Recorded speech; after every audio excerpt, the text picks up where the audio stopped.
Kali ini kita masuk ke bab 2, yaitu interaksi keuangan desa dan kota.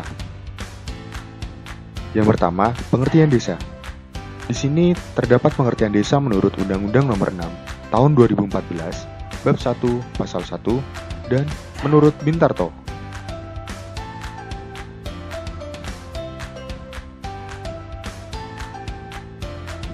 Desa dapat diartikan sebagai suatu bentuk kesatuan administratif yang terletak di luar kota. Pada umumnya, penduduk desa bermata pencarian sebagai petani. Desa memiliki istilah yang beraneka ragam di Indonesia.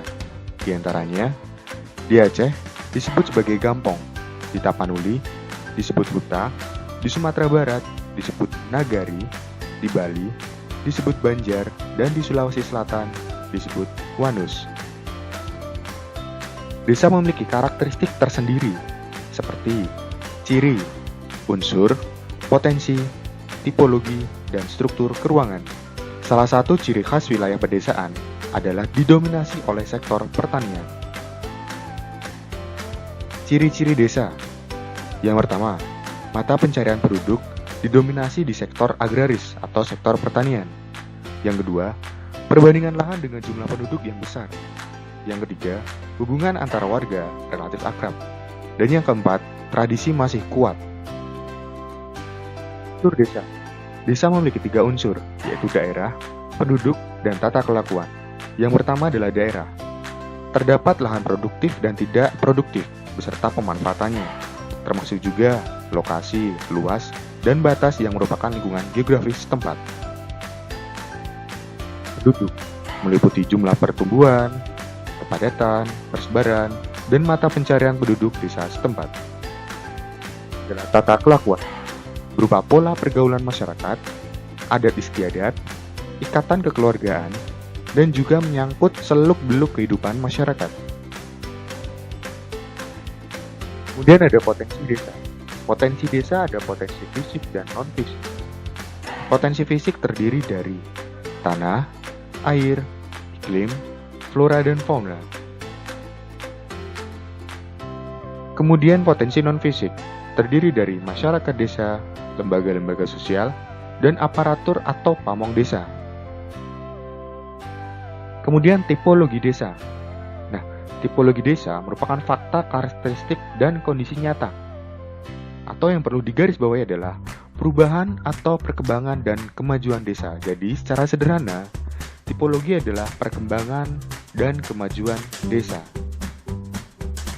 Tingkat kemajuan desa bisa dipengaruhi oleh potensi desa, seperti yang tadi ada potensi fisik dan non-fisik. Kemudian, interaksi desa-kota.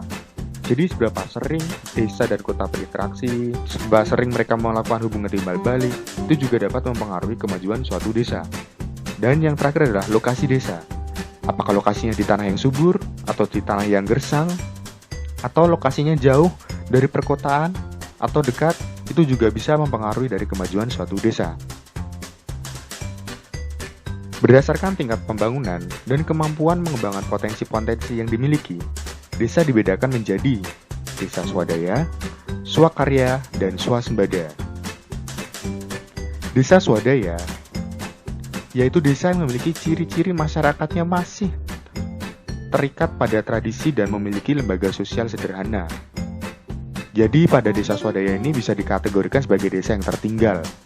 Misalnya, nah di sini ada kata kunci yaitu kata belum. Karena dia merupakan desa tertinggal, jadi ada kata kunci yang namanya ada kata belum. Seperti sistem pendidikan belum baik.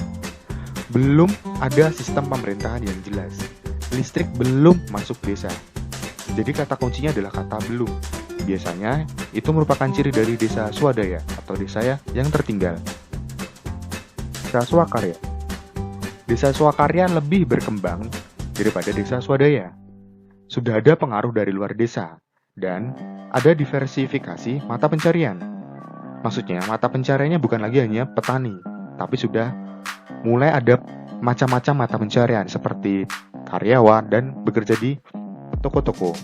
Nah, kata kunci dari desa ini biasanya yang menunjukkan ciri-cirinya adanya kata mulai dan transisi. Misalnya, listrik mulai masuk desa. Kalau ini diterapkan di desa swadaya, berarti kan listrik belum masuk desa. Kemudian ada sistem pendidikan mengalami transisi menjadi lebih baik. Jadi ada peningkatan sistem pendidikan. Kemudian mulai adanya aturan baku di desa. Yang sebelumnya di desa swadaya tidak ada hukum atau aturan tertulis, di desa swakarya sudah mulai ada aturan baku. 3, atau yang paling akhir dari tingkat perkembangan desa yaitu adalah desa swasembada, atau bisa dikategorikan sebagai desa yang sudah maju. Jadi sangat sedikit pengaruh adat istiadat dari desa tersebut terhadap kegiatan yang ada di masyarakat. Jadi adat istiadat sudah tidak terlalu berpengaruh. Nah, di sini desanya sudah maju, otomatis semua yang ada di sini biasanya lebih baik daripada desa swadaya dan swakarya. Misalnya, tingkat pendidikan dan keterampilan sudah tinggi. Mata pencarian sebagian besar pada jasa dan perdagangan. Jadi sudah tidak bergantung pada sektor agraris atau pertanian. Kemudian sarana dan prasarana sudah lengkap. Sudah ada rumah sakit, sudah ada puskesmas, sudah ada sekolah, sudah ada pasar. Jadi sarana prasarananya sudah mumpuni, mencukupi. Itu tahap perkembangan desa. Ada fungsi desa. Desa yang pertama sebagai penyedia bahan makanan pokok. Kemudian yang kedua, sebagai lumbung bahan mentah dan tenaga kerja yang produktif. Bisa juga dimanfaatkan oleh kota. Dan yang ketiga, sebagai mitra pembangunan wilayah kota. Dan yang keempat, desa merupakan hinterland dari kota. Hinterland adalah daerah penyokong atau penyuplai kebutuhan masyarakat kota. Misalnya, menyuplai bahan makanan.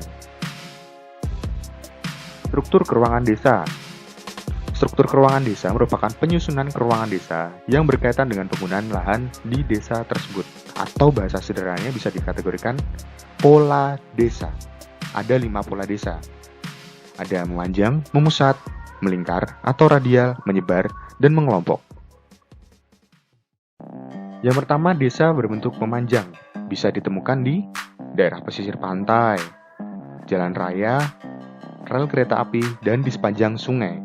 Pemukiman pasti akan berbentuk memanjang, seperti gambar di kiri bawah.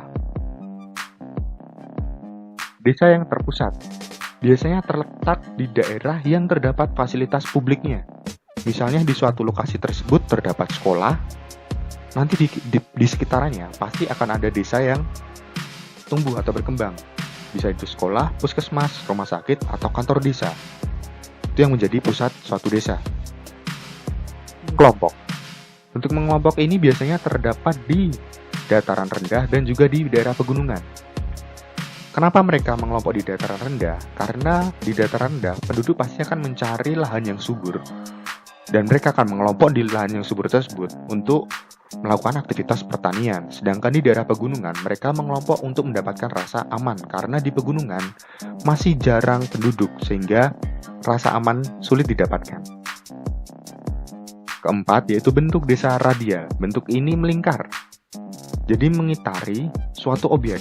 Objek itu bisa berupa gunung api, danau, waduk, dan lain sebagainya. Jadi dia mengitari di sekitar objek tersebut. Bentuk desa yang menyebar. Terletak pada pegunungan Kars.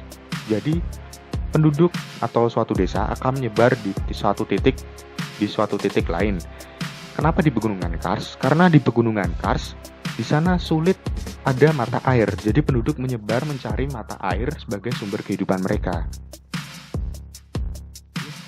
Penjelasan atau pemaparan mengenai pola keruangan desa.